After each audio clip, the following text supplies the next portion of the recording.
Muito bom estarmos aqui, fico muito feliz de ver o que Deus está fazendo aqui, dessa paixão que vocês têm por Jesus. A gente tem ido em alguns lugares e nem sempre a gente encontra o povo tão sedento assim.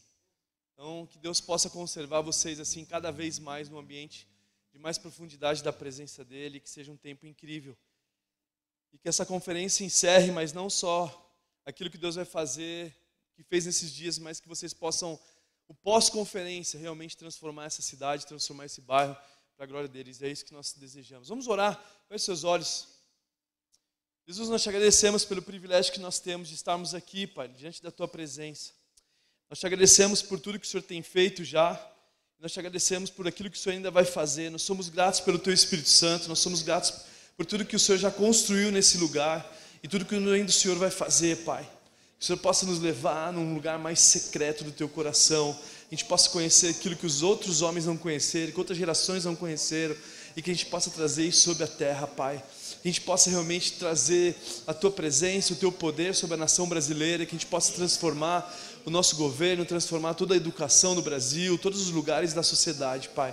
É isso que nós te pedimos, em nome de Jesus. Amém? Para quem não conhece o Hangar 7, nós começamos na rua. Nós tínhamos um prédio praticamente parecido com esse, nós tivemos que entregar esse prédio. O proprietário do lugar, a gente não tinha um contrato, era um contrato de confiança, e a gente teve que largar tudo para poder entregar esse prédio, porque a gente tinha feito uma reforma, ficou incrível o prédio, aí por causa disso a gente teve que ir embora. E quando a gente foi embora, a gente não tinha outro lugar para ir. E aí em 2013 o Brasil falava, vem para a rua, e a gente entendeu que era um papel da igreja também ir para a rua. E a gente começou, nos reunimos nas ruas, na época a gente tinha mais ou menos 400 jovens no prédio, e na rua a gente foi para 20 jovens. O pessoal ficou preso no prédio, ao invés de ficar preso na presença de Jesus. E foi um tempo bom também, porque a gente era um movimento para-eclesiástico, então muitas igrejas iam para lá e a gente começou a entender que Deus estava mudando uma chave no nosso ministério. E aí desses 20 jovens que a gente se reunia nas ruas, tinha alguns americanos também, missionários nos visitavam, e a gente tinha um parque ecológico na nossa cidade que tem um rio, e era uma época de frio nessa época, era mais ou menos agosto, e os missionários ficaram com pneumonia, a gente orava e Deus curava eles, era um negócio muito de Deus. E aí com mais ou menos um ano que a gente foi passando nesse processo, cara, a gente começou a reunir mais de 1000 jovens na rua, numa sexta-feira, às 22h30. Onde a gente viu mais de 9 vezes praticamente que a chuva vinha, e a gente orava e a chuva parava no meio do culto, a ponto das meninas não estragar a chapinha de cabelo delas. Cara, isso é de Deus, mano. Pensa se Deus não ama as mulheres, mano. Ela sabe do que eu estou falando. Deus ama muito vocês. Deus leva as mulheres a sério. Então a gente viveu experiências incríveis, a gente viu o batismo no Espírito Santo na rua, a Evelyn, enfim, eu não vou me alongar aqui contando um pouco da nossa história, mas aí depois de 2 anos a gente viu nossos filhos, o Brian e o Kevin, a gente tem 2 filhos, minha esposa está aqui também, a Keila, a minha discípula, ela que me ganhou para Jesus. A minha conversão foi muito de Deus mesmo. Todo mundo na hora que conta a conversão da pessoa, não, eu aceitei Jesus, foi numa noite, o pastor falava o meu nome ali, eu nem entendia nada, era tudo para mim e tal. No meu caso, não teve nada de sobrenatural, a não ser uma anja do meu lado falando, você não quer ir lá aceitar Jesus? É minha esposa. Estou casado há 17 anos com ela. Mas isso não é motivo de muita alegria não, porque se eu falei sim para ela, é o mínimo que um homem de Deus tem que fazer o resto da vida, cara. Então assim, glória a Deus, amém, eu recebo, mas no mínimo, um homem de Deus tem que ir até o fim. E no Hangar a gente tem uma igreja muito jovem, então a gente faz muitos casamentos.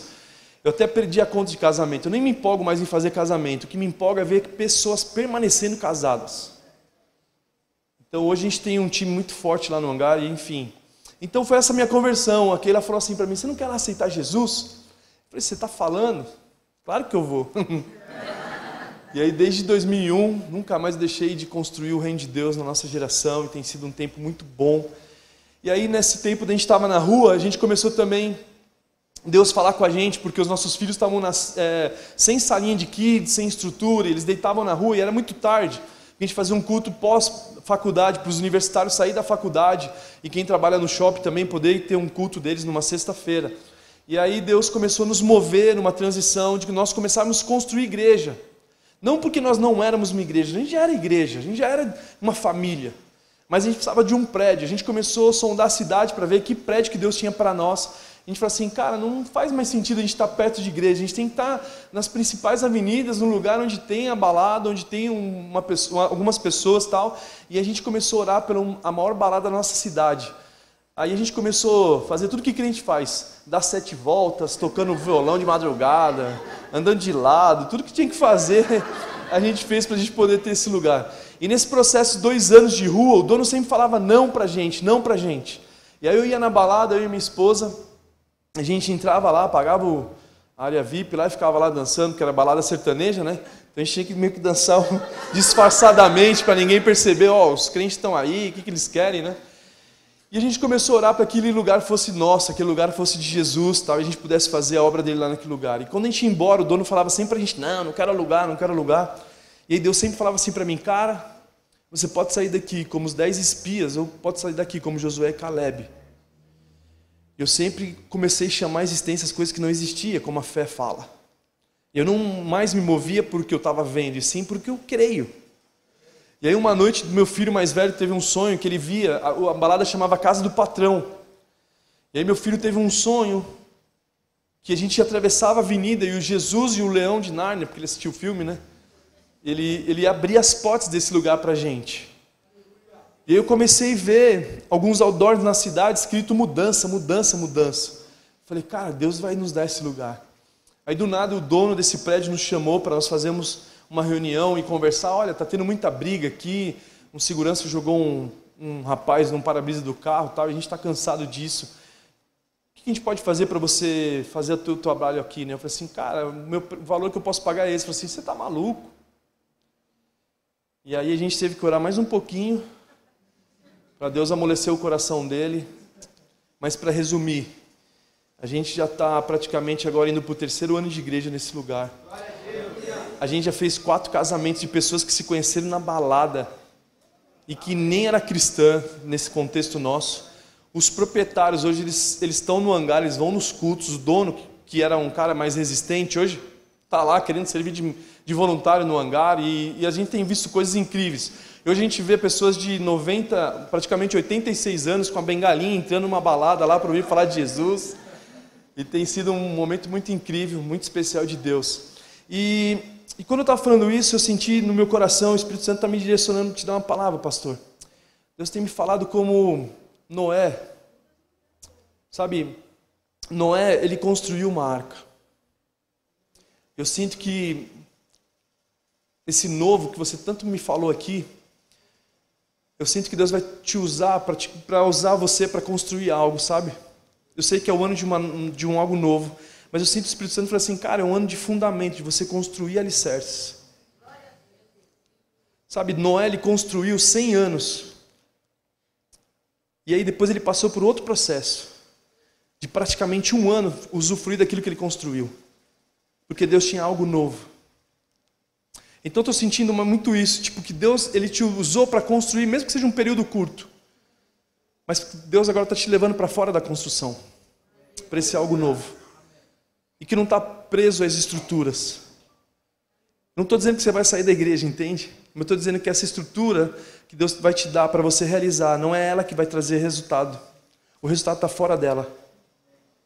E fora dela é confiar naquilo que Deus falou, entende? Quando manda o pombo, na verdade vai o corvo, depois vem o pombo. A pomba vem, que é o Espírito Santo, símbolo do Espírito Santo. Depois vem o ramo de oliveira, que praticamente é Jesus.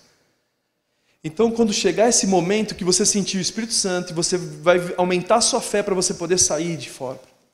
Para você poder experimentar aquilo que Deus vai fazer. Não é abandonar a estrutura, mas é não estar preso a ela. Não é poderia ficar preso a ela. Deus, eu passei 100 anos construindo isso. 100 anos. Me dediquei tanto tempo. Não, mas a minha obra não está só aqui dentro. Ela está lá fora. Então, esse novo que eu sinto é que Deus vai te levar para fora para que você possa experimentar algumas coisas. Para manifestar o reino dele. Amém? Ele vê você um homem de confiança. Amém? Homem de confiança, tem lutado para a tua igreja. Outra coisa que eu vejo também é como Davi. Davi, ele pastoreava um pequeno rebanho. Que para os outros eram pequenos, mas talvez para ele não era pequeno. E aí ele protegia as ovelhas do pai dele. de ursos e leões. Deus tem visto o que você tem lutado para proteger essas ovelhas daqui, de ursos e leões. Ele tem se alegrado de você.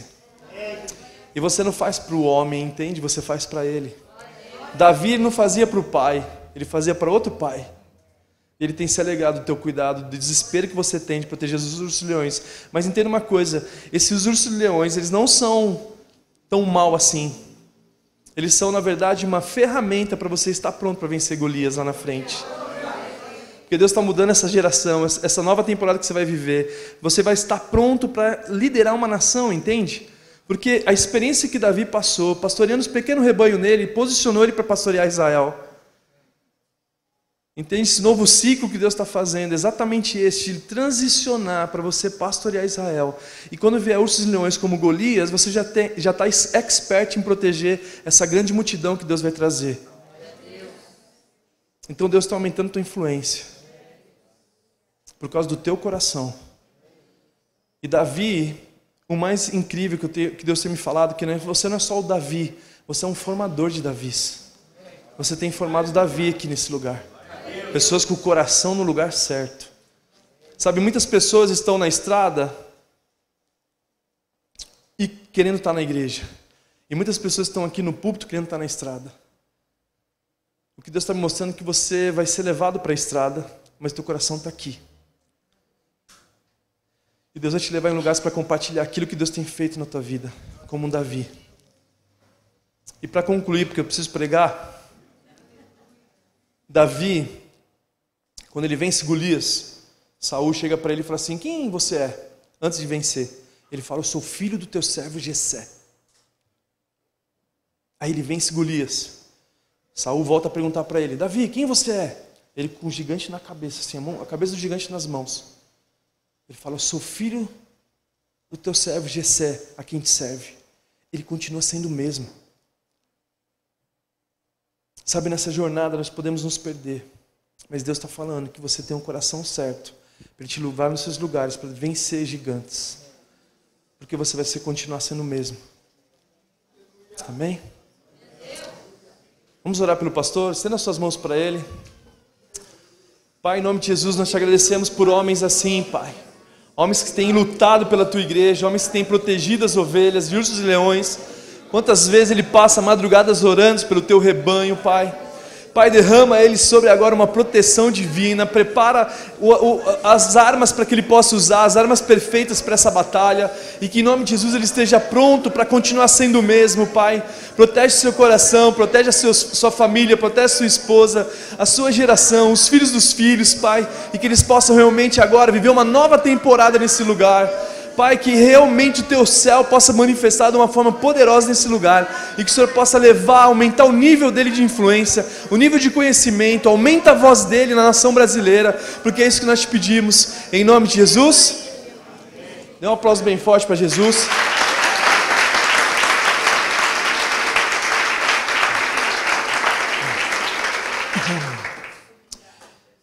Sabe, eu vim falar aqui sobre Tomé.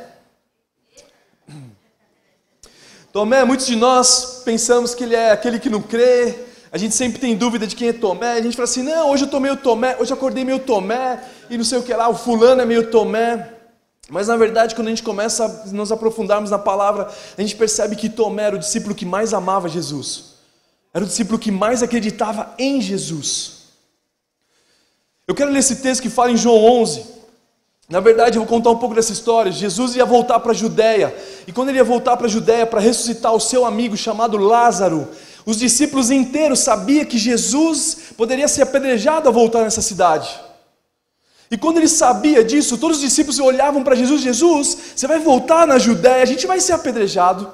Se você voltar na Judéia, é melhor a gente nem ir para lá, pai. Porque é o seguinte, se a gente for para lá, os judeus vão te apedrejar. Eles já tentaram fazer isso. Não faz sentido a gente voltar para a Judéia. Mas Jesus, com amor ao seu amigo, ele sabia a necessidade de ele ir lá para ressuscitar Lázaro. Então esse texto está contando essa história praticamente para nós entendermos quem é Tomé. Só que todos os discípulos com medo de ir com Jesus para a Judéia, tipo assim: Jesus, é melhor a gente não ir, ou talvez se você quiser ir, a gente vai ficar aqui, tem algumas coisas para fazer, talvez saindo da história. Mas Tomé não. Tomé, em João 11, 18, fala que ele queria ir com Jesus. Ele fala assim o texto: vamos para que morramos com ele. Quando todos os discípulos queriam sair fora, Tomé estava na vibe de ir até lá. Vamos nesse texto. João 11, do 7 ao 8, depois eu pulo para o 16. Eu falei 18, mas é 16. Diz assim, João 11, 7 ao 8. Depois disse aos seus discípulos: vamos voltar para a Judéia. E esses disseram: mestre, há pouco os judeus tentaram apedrejar-te, e assim mesmo vai voltar para lá? Vamos para o 16 direto. Então Tomé, chamado Dídimo, disse aos outros discípulos: vamos também para que morramos com ele. Uau! Sabe, talvez cada um de nós podemos viver para Jesus. Talvez todos nós queremos, nós estamos tentando viver com Jesus, queremos viver para Jesus. O meu objetivo na vida é viver para Jesus. Mas Tomé, ele não queria só viver para Jesus, ele queria morrer com Jesus. Quantos de nós estamos aqui disponíveis a morrer com Jesus? Porque Tomé sabia que precisava morrer com Jesus, porque viver sem Jesus era impossível. Então Tomé, ele sabia assim, cara, eu preciso ir com Jesus, porque eu sei que ele vai lá, eu conheço ele. Eu conheço o amor dele por Lázaro, ele vai ir, não adianta, as pedras não vão impedi-lo. As pedras da lei, as pedras do fariseu não vão impedir o que ele vai fazer. E você pode perceber que muitos de nós, se nós estamos presos no sistema religioso, nós estamos muito com pedras. Se você quer conhecer o sistema religioso, você observa as pessoas, eles sempre estão com as pedras nas mãos. Porque eles usam a própria lei que foi escrita nas pedras. Eles não entenderam que aconteceu uma transição em Jesus.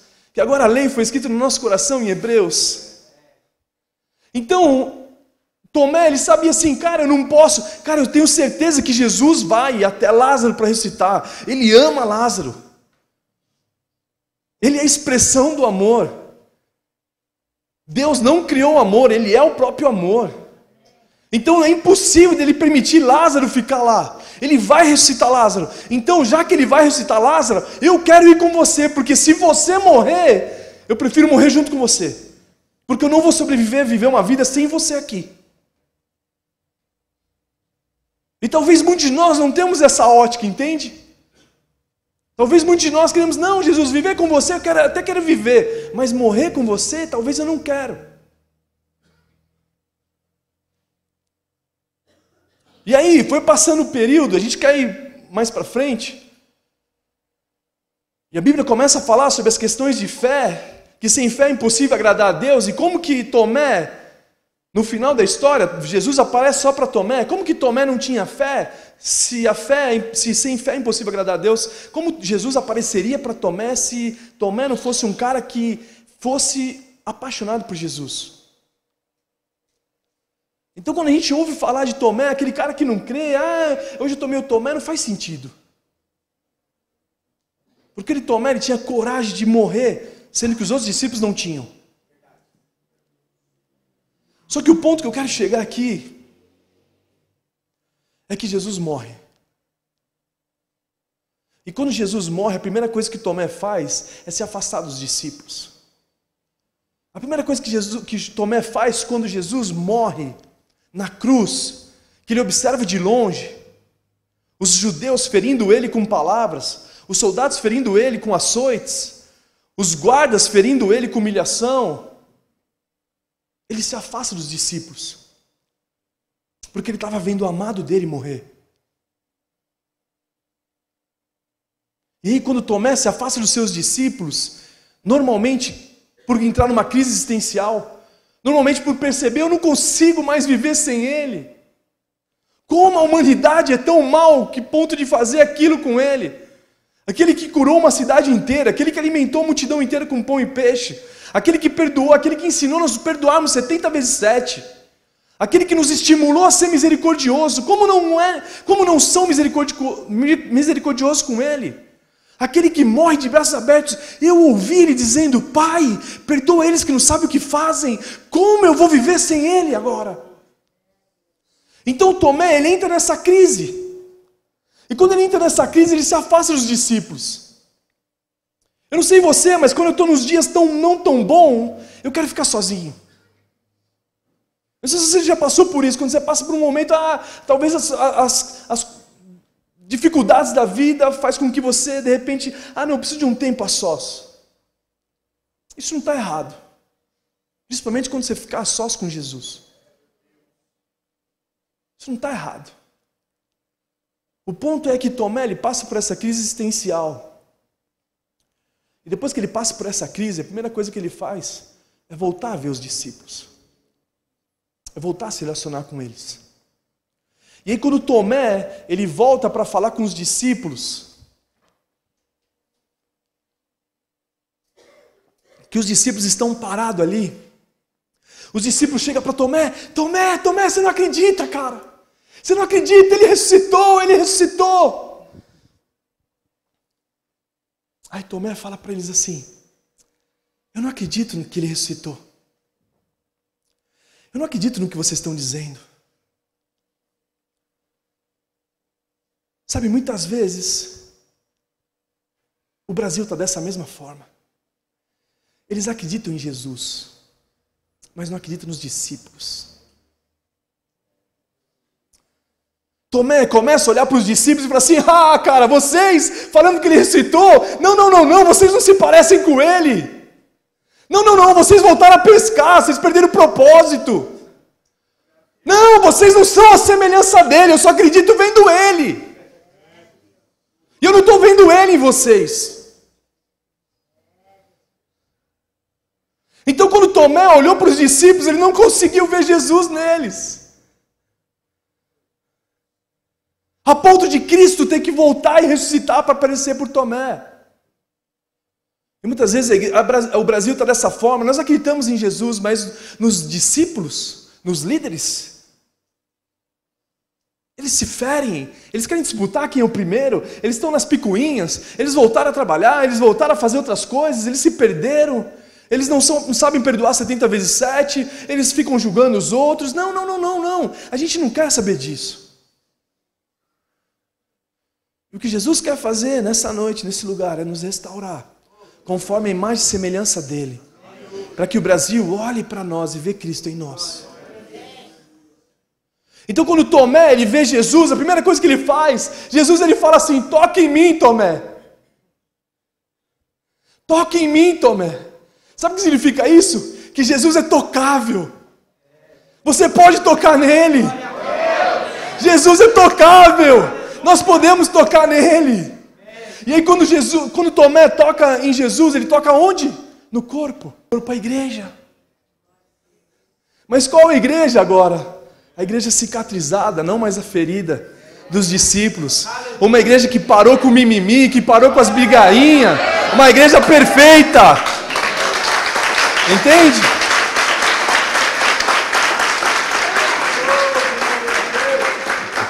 É essa igreja que o Brasil quer tocar. Então quando a gente observa Tomé, a ação deles, não, Tomé não crê. Não, ele cria, cara. Ele cria em Jesus. A ponto de conseguir. Qual discípulo que tocou em Jesus? Tomé. Qual discípulo que queria morrer por Jesus? Tomé.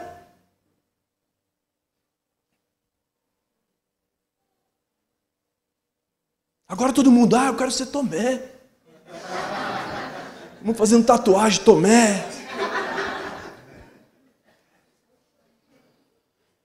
Então quando Jesus ele começa o ministério dele, ele reúne seus discípulos. Não sei se você sabe do ponto, mas os gregos na época, eles venciam as cidades vizinhas, mandavam os professores, mandavam médicos, mandavam, esportistas para instruir aquela cidade na cultura da Grécia. E aí, quando os caras começaram a crescer muito, Roma percebeu isso também. E aí Roma faz os apóstolos. Por isso que a igreja dos nossos irmãos do lado são apostólica, católica, romana. Então eles formavam apóstolos para trazer a cultura. Então esses apóstolos eram professores, eram médicos. Eles traziam a cultura de Roma para a cidade que eles destruíam. Porque eles perceberam que Roma venceu muitas guerras, mais do que os gregos. E aí quando eles cresciam muito, eles voltavam das cidades que eles tinham vencido, e quando eles voltavam, a cidade continuava sendo a mesma. Eles estavam falhando na cultura. Então Jesus, ele junta os seus apóstolos para implantar neles como o céu pensava, como o céu agia. Porque o que Jesus veio fazer na terra, uma das coisas é trazer o evangelho na prática. Aquilo que nós perdemos em Adão e Eva, que nós somos feitos à imagem e semelhança de Deus. Depois nós viemos de Adão, então nós viemos do pecado, e depois em Jesus nós somos restaurados agora. Só que Jesus não só nos restaurou a imagem e semelhança, como praticou ela no dia a dia, para que os apóstolos pudessem aprender com ele, não só de palavras, mas nas atitudes também deles. Então em Gênesis, quando nós somos feitos à imagem e semelhança, um Deus Pai falou assim: agora vão e governem a terra, vão e enchem a terra, multipliquem a minha imagem e semelhança por onde você andar. E aí Jesus, quando Adão perde essa identidade, Jesus vem e restaura e fala a mesma coisa em Mateus 28. Vão, façam discípulos de todas as nações, ensinando a eles aquilo que eu ensinei para vocês. E aí ele termina dizendo: e foi-me dado toda a autoridade no céu, na terra e debaixo da terra. Por que nós estamos dando autoridade para o inimigo, sendo que toda a autoridade está em Jesus? Se a gente não renovar nossa mente, a gente continua dando autoridade para quem não tem. Foi-me dado toda a autoridade no céu, na terra e debaixo da terra. Agora vão pelo mundo inteiro ensinando eles aquilo que eu ensinei para vocês. Sabe por que o Brasil está nessa forma? Sabe por que o governo está dessa forma? Porque está faltando o vão. Porque a gente está acomodado. Então quando Jesus ele forma os discípulos dele, ele começa a trazer a mentalidade do céu. Por isso que Mateus 5, 6 e 7 é o sermão da montanha, que é o estilo de vida do cristão. E ele começa a formar os discípulos, por isso que Tomé não via Jesus neles. Porque Jesus falou no sermão da montanha: felizes são os misericordiosos. Sabe, existem muitas pessoas na igreja tristes, porque não conseguiram saber o segredo da felicidade, que é ser feliz por ser misericordioso. É as pessoas estarem prontas para nos ferir, e a gente tem misericórdia deles, porque eles não sabem o que fazem. Tem misericórdia dos nossos pais, que não sabem o que fazem. Tem misericórdia do nosso professor, tem misericórdia do cara do trabalho, tem misericórdia. E a gente consegue ser feliz. Felizes são os misericordiosos, porque alcançarão misericórdia. Depois Jesus continua dizendo: felizes são os pacificadores, porque serão chamados filhos de Deus. Então Tomé olhava para os discípulos e não conseguia ver a expressão do céu na prática na vida deles. E Jesus continuava dizendo: olha, vocês ouviram falar olho por olho, dente por dente, mas eu disse: ame os seus inimigos, orem por eles, abençoe eles. Sabe, muitos de nós só vamos estar prontos para chegar no nosso destino quando nós estivermos prontos para receber o beijo de Judas, o beijo do traidor e seguir em frente. Você saber lidar com os inimigos. Você saber lidar com eles, saber, cara, ame eles, ore por eles e abençoe eles. O avivamento que eu acredito não é os bares da cidade somente fechar. O avivamento que eu acredito é o fórum da cidade fechar. É os advogados estarem dentro da igreja conversando com os irmãos. É legal, então isso aqui é seu, isso aqui é dele, todo mundo está tudo bem aqui, ninguém briga aqui. O problema é que a gente não entendeu o que Jesus fez. Muitas vezes a igreja está falando da segunda volta de Jesus, mas a gente nem entendeu que ele foi feito na primeira. O está pago. A gente vive como se não tivesse pago. E Jesus continua no sermão da montanha, dizendo para os caras, falando assim: cara, se alguém roubar a sua capa, ofereça para ele a túnica. Se alguém rouba o seu celular, você oferece a água para ele, assim: cara, toma uma água aí, ó, está calor. O cara fala assim para você: mano, ó, levei seu celular, você fala assim: peraí, tem um ticket aqui, ó, um lanche ali, ó, no barzinho ali, ó. Sabe por que eu estou falando isso, cara? Estou dizendo uma mensagem na prática. É o evangelho que vai transformar o Brasil se nós fizermos isso. Porque o cara que está roubando, a gente tem que perdoar ele porque ele não sabe o que faz. E aí quando a gente perdoa esse cara, na hora, a misericórdia já alcança. Somos pacificadores, ele vem com guerra, a gente vem com a paz.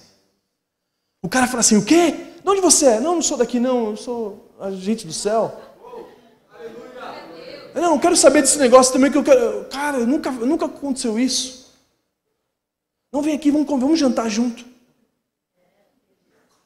Porque Jesus tinha na mesa dele Judas. E Judas nunca definiu Jesus.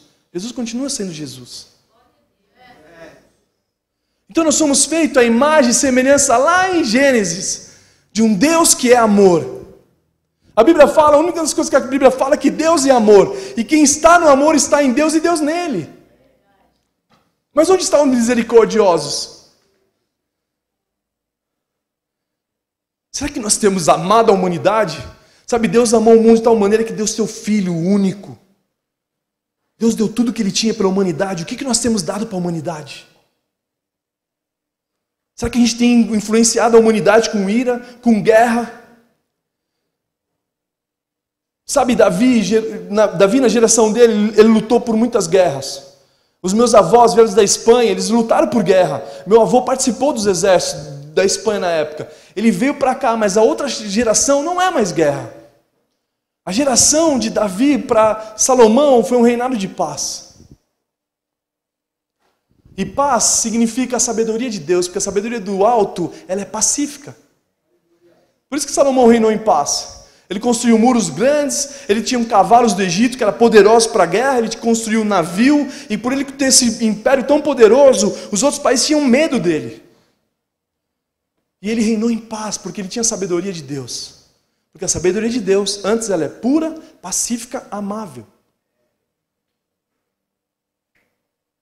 Sabe, muitas vezes nós queremos usar a espada, sendo que Jesus falou para Pedro guardar a espada. Sabe, Pedro ele vai e corta a orelha do soldado Malco naquele monte, na confusão da traição. E quando ele corta a orelha do soldado Malco, a palavra que é a espada cortou a orelha que vem pela fé a ouvir. A palavra que vem por ouvir, a fé que vem por ouvir a palavra de Deus. Ou seja, o Pedro, que era o líder daquela igreja, ele corta a orelha do soldado Malco. E a partir daí gera essa crise que o Brasil vive dos desigrejados. Só que a cura não está sobre Pedro, a cura está sobre Jesus. Não é o líder da igreja que vai te curar, ao contrário, é Jesus que vai te curar. E aí Malco ele sai, a partir de um encontro com Jesus, ele começa a pregar o evangelho, na história esta bíblica. Sabe, Jesus quer te transicionar dessa igreja ferida para a igreja curada, cicatrizada, mano. Para as pessoas pararem. Sabe, no hangar a gente recebe muitas pessoas assim, ai, que fulano, sabe? Não fica preso nisso não. Porque talvez isso tenha te paralisado, mano. Você não consegue mais lutar pela igreja, você não consegue mais fazer nada por ela. Porque talvez você está ferido, cara. Jesus quer trazer cura. Jesus quer te curar, mano. Para que o Brasil olhe para você e veja Cristo em você. Cristo, ele só falava, Pai, perdoa eles que não sabem o que fazem. Cristo, ele falava, perdoa 70 vezes 7. Cristo, ele andava com publicanos e pecadores. Cristo andava com um cara que cobrava imposto, Mateus, o Levi. Só que talvez muitos de nós até queremos ser discípulos de Jesus, mas não parecemos com ele. Sabe, tem um filósofo crítico chamado Nietzsche. Lá no Muro da Alemanha, ele falou assim, Deus está morto, assinado Nietzsche, 1880. E depois veio um jovem mais para frente, quando Nietzsche morreu, um dos nossos aqui, uma galera nossa aqui, foi lá e falou assim, Nietzsche está morto, assinado Deus agora. Mas na verdade Nietzsche, por ser crítico, ele tinha razão, porque o que ele falava nos livros dele, ele falou assim, cara, na verdade não é que Deus está morto, é que os cristãos que falam ser cristãos não se parecem com Cristo. Então eles mesmos mataram o Deus deles. Então se a gente não mergulhar na imagem e semelhança de Jesus, a gente não consegue transformar o Brasil. Se a gente não entender que fala em Filipenses 2,5, que a atitude de vocês seja semelhança de Cristo, não faz sentido nós continuarmos falando que somos discípulos dele. Porque a Bíblia fala que nisso todos saberão que sois meus discípulos quando um de vocês amarem uns aos outros.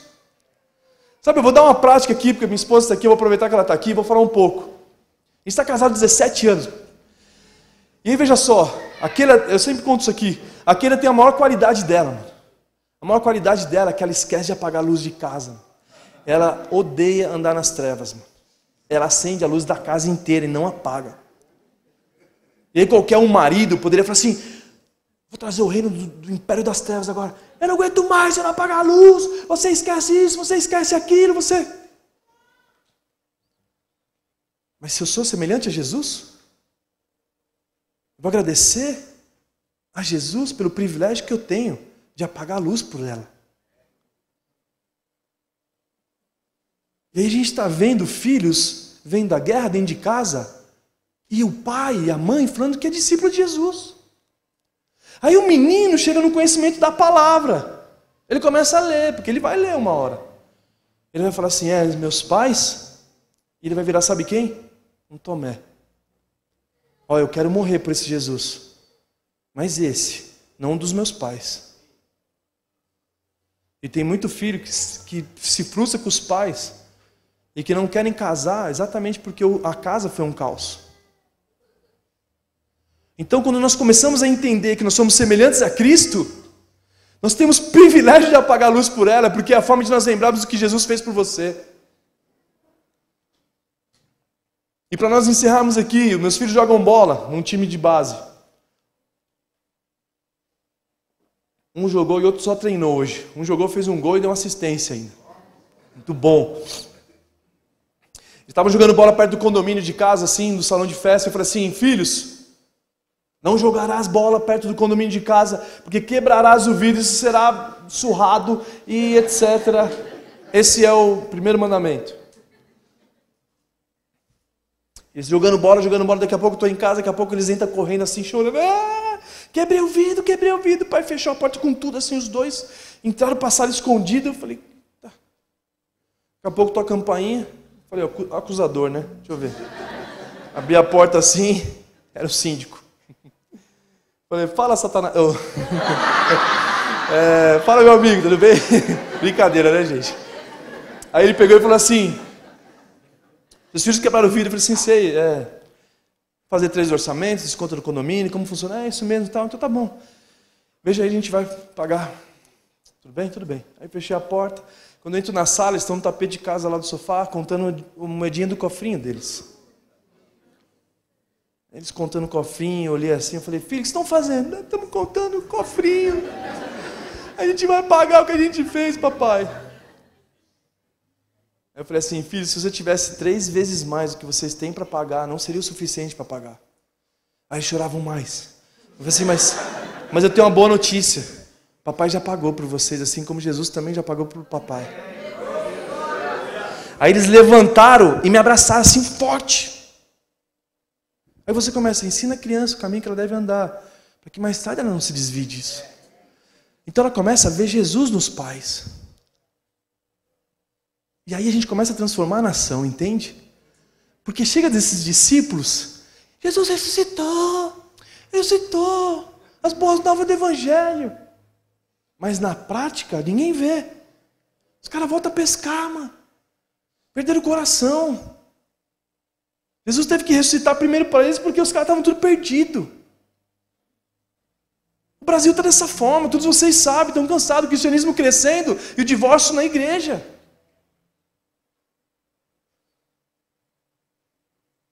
Filhos e pais brigando.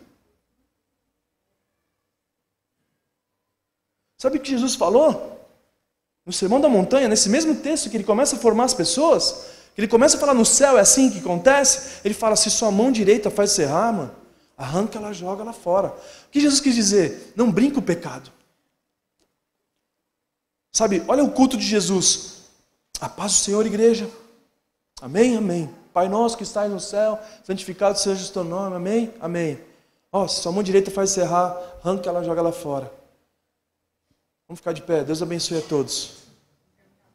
Para terminar o culto hoje. Ou seja, não brinque com o pecado. Quando você peca, você está vivendo abaixo da identidade de filho, cara. Aí você se frustra aqui. Aí você frustra quem te criou. Porque o carro, quando dá problema, ele ataca diretamente o fabricante. E você não foi feito para falhar. Você foi feito para reinar nas regiões celestiais. Então sai desse lugar. Sai desse lugar. E vai para o lugar que João 15 fala. Que nós temos que estarmos conectados na videira. que sem Ele a gente não pode fazer nada. Que se nós estivermos nele e as suas palavras estiverem em nós, tudo que nós pedimos para o seu Pai, Ele vai nos conceder. Chega de nós vivermos o discipulado na distância de Jesus. Que a gente possa nos conectar a Ele, para que Ele viva em nós. Eu não vivo mais eu, Cristo vive em nós. Para que o Brasil olhe para nós, veja misericórdia em nós. Eles vejam pacificadores em nós. Para que eles vejam pessoas que amam os inimigos. Cara, vocês viram? Aqueles caras amam os inimigos. Não é possível, eu não consigo. Aí eu vou... Daqui a pouco ele está aqui. Cara, eu fui roubar o pastor ali e tal. Teve uma época, no início da minha conversão, o rapaz foi roubar uma bicicleta dentro de uma igreja, e eu saí correndo, larga essa bicicleta aí, larga a bicicleta, ele puxou a faca assim para mim, eu peguei um soco assim na cara dele, buf, aí ele caiu assim, apagado no chão assim. Aí ele chegou para mim assim e falou assim, você não é crente não? Eu falei, graças a Deus, porque senão eu te matava, safado, sai daqui. Mas aí depois que você fica maduro, não era para eu ter feito isso. Jesus não fez isso. E se eu tivesse feito diferente, talvez esse cara estaria andando comigo aqui hoje. Então quantos estão perdidos? Porque eles sabem de Jesus, mas os discípulos não têm se parecido com ele. Vamos ficar de pé, vamos orar por isso. Sabe, nessa noite eu quis trazer uma mensagem bem simples do Evangelho. O Evangelho simples, ele é puro e simples. Mas esse Evangelho que a gente está pregando aqui hoje é o Evangelho que vai transformar as nações. Sabe, o hangar, antes de nós irmos para esse grande prédio, nós tínhamos alugado um outro prédio menor, para guardar o som, guardar os equipamentos, para fazer uma transição. E esse prédio foi o segundo prédio que nós reformamos. A gente reformou o primeiro, o cara pediu para a gente entregar, e a gente sabe o que a gente fez? Nem discutiu. Pegamos todas as nossas coisas e fomos embora. Infelizmente, esse prédio nunca mais ninguém usou. Infelizmente, porque poderia usar. A gente reformou. Falei, Jesus, foi bom, porque a gente vai dar oferta para alguém. E a gente saiu e foi para outro. Quando a gente foi para outro, a gente reformou também, colocamos acústica, trabalhando, vendendo feijoada demais. Nessas feijoadas nasceram algumas empresas, que a gente tem um trabalho de empreendedorismo lá também. Foi incrível isso. A gente gastou mais ou menos próximo de uns 80 mil reais nesse prédio. Vai ficar lá só 8 meses. E quando a gente saiu, depois de 3 anos, a pessoa me processou ainda em 25 mil reais, acredita? Semana passada a gente terminou esse processo. Sabe como foi que eu negociava com eles? Dentro da casa do inimigo, tomando um cafezinho, orando por ele. Deus abençoe essa família. Que Ele possa usar esse recurso, Pai, que nós não vamos discutir. A Tua palavra fala para não discutir. Eu não sei como nós vamos arrumar esse dinheiro, Pai, mas Você é dono do ouro e da prata. O mundo está correndo atrás do ouro, lá no céu nós vamos pisar. Pai, traz recurso para a gente pagar isso. Até dando uma poesia. E orando pela pessoa, Jesus. Porque é assim que a palavra fala. É impossível dessa família não encontrar Jesus nisso. Cara, você viu o que eles fizeram? Reformaram o prédio. Depois que a gente saiu desse prédio, eu indiquei pessoas para alugarem ele. Tem pessoas que nós indicamos para lá. Olha que absurdo ser humano. Mas a Bíblia fala para nós pagarmos o mal com bem. E cara, quando eu faço isso, eu me pareço com Jesus. E Jesus falou, sabe o quê? Tudo que vocês estão vendo eu fazer, eu vi meu Pai fazer. E aquilo que eu estou fazendo, eu vi Jesus fazendo. É isso que vai transformar o Brasil. Então, se você tem construído guerra na sua casa, no seu casamento, traz a paz que excede o entendimento. Seja o cara mais sábio. Tiago fala, pede a sabedoria do céu. Ela é pacífica. Ela é pura, ela é amável. Os frutos do Espírito, amabilidade. Uau! Amabilidade, habilidade de amar. Então, o que vocês vão transformar nessa conferência é se vocês pararem com as besteiras um pelo outro. Não querer falar besteira do pastor, querer falar não sei o que lá do outro. do vizinho que para do carro na garagem, etc. E vocês possam refletir a Cristo para eles. Uma palavra do Espírito Santo aqui, sem muita coisa aqui, sem falar que eu também gosto. Mas eu vim numa jornada de viagem, eu estou só um pó. Então eu falei, eu vou bem devagarzinho. Se vocês entenderem o que eu estou falando, esse texto do Sermão da Montanha termina em Mateus 7. Que fala assim, não. Vocês que estão ouvindo a minha palavra, se vocês praticar, é semelhante a um homem que construiu a casa na rocha. Se vocês ouvirem e praticar, é semelhante ao homem que construiu a casa na rocha. Aleluia! Vai vir a tempestade, vem o vento forte, mas ela não derruba. Caso contrário, aquele que ouve e não pratica, é semelhante ao homem que construiu na areia. Veio a tempestade, veio a chuva forte e grande é a sua queda. Sabe, talvez muitos de nós construímos o nosso casamento na areia, construímos nosso casamento, nossa profissão na areia, e a gente está vivendo de queda. Agora Jesus quer te convidar para transicionar, para construir a tua profissão, a tua família, o teu futuro na rocha. Na rocha, aqueles que ouvem e praticam. Cara, eu tenho um favor de Deus quando eu falei isso. Se eu fosse brigar com esse cara que está me processando, ia chegar, sei lá, em 10, porque é injustiça, não é difícil falar sobre isso. Dos 25 ia ir para 10. Como que eu ia arrumar 10 do mesmo jeito? Não, eu prefiro arrumar 25 com Jesus do que 10 sem Jesus. É assim que você quer? Mais uma milha? Vamos embora. Estou novo. Mas o que eu quero é ver as pessoas olhar para mim e ver Jesus em mim. Foi isso que Jesus falou. A minha comida, aquilo que me alimenta, é fazer a vontade do meu Pai. O que me alimenta é fazer a vontade do meu Pai. Pai, perdoa eles que não sabem o que fazem. Tomando café na casa assim. Um cafezinho? Toma. Vamos tomar sempre, tal, sentei. Um discípulo meu, sentado junto, observando, para a gente poder ensinar ele também a fazer. E assim vai a vida. Opa! Vai vir fogo então. Para a gente concluir. Eu fui num café de pastores e os pastores falaram assim para mim assim: mas por que no hangar, os obreiros, os voluntários, você tem um monte de gay? Eu falei que eu também tenho mentiroso. E, na verdade, os pais rejeitam ele, a sociedade rejeita ele. Mas aqui, nós acolhemos ele. Porque eles não sabem o que estão fazendo.